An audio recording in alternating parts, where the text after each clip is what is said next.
CBS 뉴스는 CBS 홈페이지 cbs.co.kr이나 노코뉴스 홈페이지 노코뉴스.co.kr, 스마트폰 애플리케이션과 팟캐스트를 통해 다시 보고 들으실 수 있습니다. 이어서 부산에서 전해드립니다.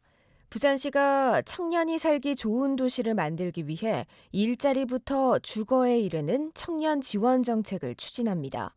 매년 반복되는 청년 유출 문제를 끊어내겠다는 목표입니다. 박중석 기자가 보도합니다. 지난해 부산의 청년 순유출 인구는 7천여 명, 2년 전에 비해 2천 명이 더 떠났습니다. 부산시가 청년이 떠나지 않고 돌아오는 도시를 목표로 청년 지원 정책을 마련했습니다. 청년지대로 이름 붙인 이 정책은 4,100억 원의 예산을 투입해 분야를 망라한 95개 사업으로 구성됐습니다. 청년을 위한 가장 최우선 과제는 일자리. 시는 좋은 기업과 지역 청년들을 매칭하는 청끌 기업 사업을 확대하고 취업에 성공한 청년들이 1년 이상 일을 하면 100만 원의 지원금을 줄 계획입니다. 또 시와 부산지방고용노동청, 대학, 경제단체로 구성된 청년 일자리 원스톱 지원협의체를 발족해 청년들의 취업을 돕기로 했습니다. 부산시 이준승 행정부시장입니다. 청년 유출의 가장 큰 요인은 일자리입니다. 일자리 미스매치 제로화를 위해서 청년 일자리 원스톱 시스템을 강화하도록 하겠습니다. 부산으로 전입하거나 시안에서 이사하는 청년들에게 이사비를 지원하고 월세 지원 사업과 임차 보증금 대출이자 지원 사업도 확대합니다. 지난해 큰 호응을 받았던 부산 청년 만원 문화 패스 대상자를 8,000명까지 늘리고 관람 공연을 다양화하기로 했습니다. 시는 또 정주 인구에서 생활 인구로의 정책 관점을 전환하기 위해 청년 생활 인구 유입 활성화 사업을 시범 운영할 계획입니다. 시는 이 같은 청년 지원 정책 등을 토대로 오는 2028년까지 청년 순유입 5,000명을 달성하겠다는 목표를 내세웠습니다. CBS 뉴스 박중석입니다. 부산 반얀트리 리조트 화재로 숨진 작업자들은 지하층에서 승강기를 통해 1층으로 이동한 것으로 파악됐습니다. 소방시설 작동 여부는 명확히 확인되지 않은 가운데 경찰은 정확한 화인과 책임 소재 등을 수사하고 있습니다. 김혜민 기자가 보도합니다. 반얀트리 리조트 화재로 숨진 작업자 6명은 지하 2, 3층에서 승강기를 통해 1층으로 이동한 후 화를 피하지 못한 것으로 드러났습니다. 이들은 모두 승강기에서 4, 5m가량 떨어진 복도 부근에서 숨진 채 발견됐습니다. 당시 승강기는 정상 작동 중이었던 것으로 파악됐습니다. 경찰은 지하에 각종 공사 자재가 있었던 만큼 작업자들이 1층으로 대피하려 한 것으로 보고 있습니다. 다만 작업자들이 어디에서 불이 났는지 등을 명확히 인지하지 못한 채 불이 난 1층으로 대피한 것으로 추정하고 있습니다. 부산경찰청 전담수사팀 관계자입니다. 1층에는 연기가 가득 차 있었지만 지하 2층, 3층은 거의 감지가 안 되는 상태입니다. 내리려고 눌렸거나 안에 연기가 차니까 피신하려고 1층을 눌렸거나 그런 원인 중에 하나를 누르니까. 현재까지 경찰은 공사 현장에 투입된 35개 업체의 작업자 780명을 상대로 조사를 진행한 상태입니다. 현장에 있던 작업자를 중심으로 스프링클러 등이 작동하지 않았다는 주장도 나오는 가운데 소방시설 작동 여부는 아직 명확히 확인되지 않았습니다. 경찰은 해당 리조트가 사용 승인을 받은 후 소방시설 자체 점검 기간이었던 만큼 건축주 등을 상대로 점검 방법 등을 확인하고 있습니다. 추후 감식 결과가 나오는 대로 화재의 책임 소재 등에 대한 수사에도 속도가 날 전망입니다. CBS 뉴스 김혜민입니다. 최근 고수익 아르바이트를 미끼로 해외 마약 밀수 조직에 가담하는 20대들이 늘고 있습니다.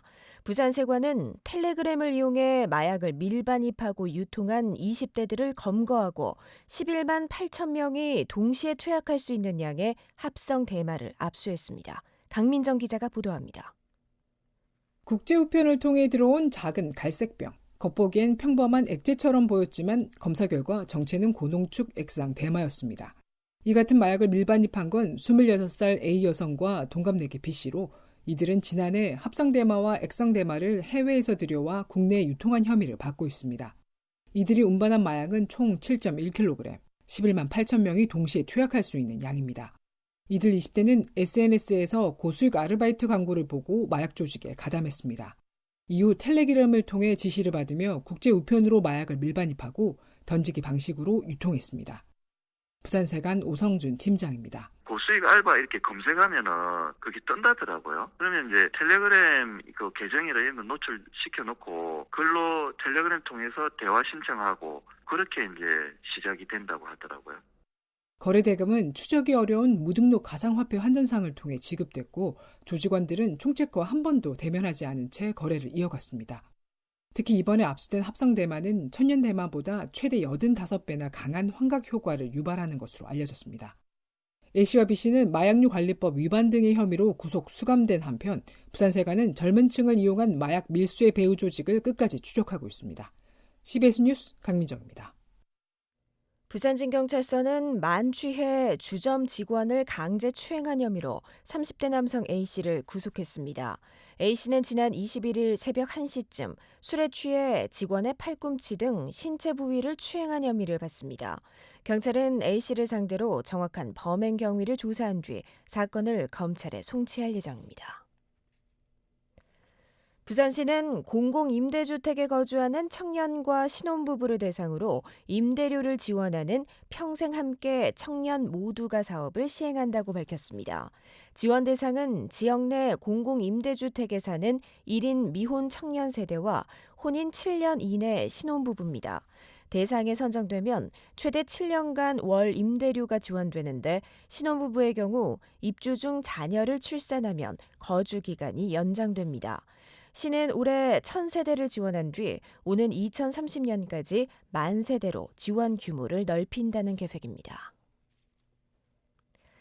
부산도시공사가 취약계층의 주거 환경 개선을 위한 정리해드림 주거재생 지원 사업을 확대합니다. 정리수납과 소독 방역을 포함한 홈스테이징, 도배, 장판 교체 등의 소규모 집수리, 방충망과 LED 전등 교체 등을 지원하며 올해 총 42가구를 대상으로 진행됩니다. 신청은 오늘부터 다음 달 7일까지 거주지 행정복지센터나 관할 구군청을 통해 받습니다. 부산시 건설본부는 다음 달 4일부터 오는 4월 19일까지 광안대교 백스코 요금소 주변 도로를 부분 통제한다고 밝혔습니다. 이번 조치는 스마트 톨링, 즉 무정차 요금 징수 시스템 도입에 따라 백스코 요금소 철거 공사를 진행하기 위해서입니다. 통제 시간은 평일 밤 10시부터 다음 날 새벽 5시까지입니다. 부산 강서구가 에코델타시티 유통판매시설 부지에 현대 프리미엄 아울렛 건축 허가를 승인해 부산의 국내 3대 아울렛이 모두 진출합니다.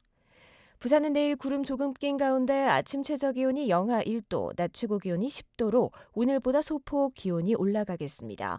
기상청은 대기가 매우 건조해 건조특보가 이어지겠다며 산불 등 각종 화재에 유의할 것을 당부했습니다. 부산의 현재 기온은 7.6도, 습도는 18%입니다.